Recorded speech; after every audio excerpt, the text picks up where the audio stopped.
The government of El Salvador has said it won't take deportees the U.S. is trying to return to their home country until it is satisfied that they have been reunited with family members.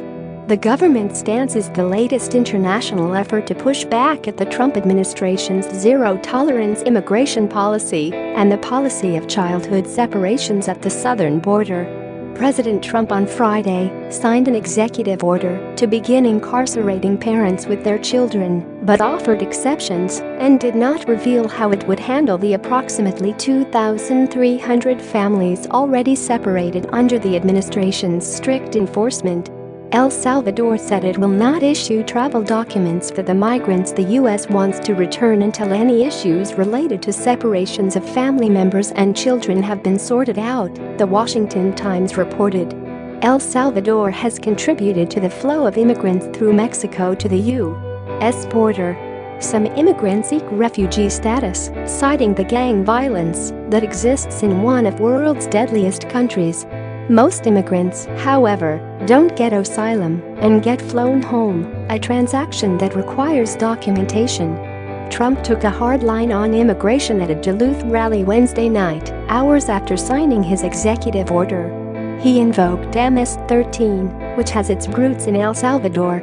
"We have taken them out of our country by the thousands," Trump told the crowd. "And these countries that send them back, we are putting in legislation we're not giving them any more aid when they send people up. Remember the original speech, right? My original speech," Trump said, referencing his campaign launch, where he invoked Mexican rapists he described as pouring into the country. "Share this article, share they are sending, you remember those words?" Everyone said, "Oh, how terrible. They are sending, well, let me tell you, they're sending and they're not sending their finest. That I can tell you. And we're sending them the hell back," he said. Even after Trump signed his order, it was not clear how the administration would handle 2,300 children who have already been separated from families. The administration in some cases can't locate children or parents, and in other cases have already deported parents. Days ago, child immigrants that were just 8 and 11 months old were sent to a foster facility in Michigan.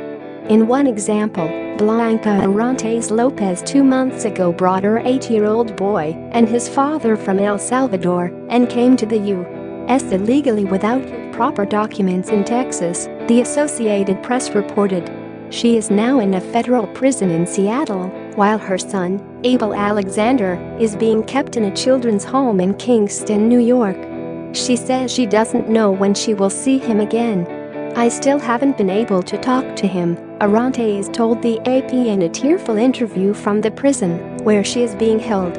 She was convicted of unlawful entry, sentenced to time served, but still sent to a federal prison because of overflowing detention centers.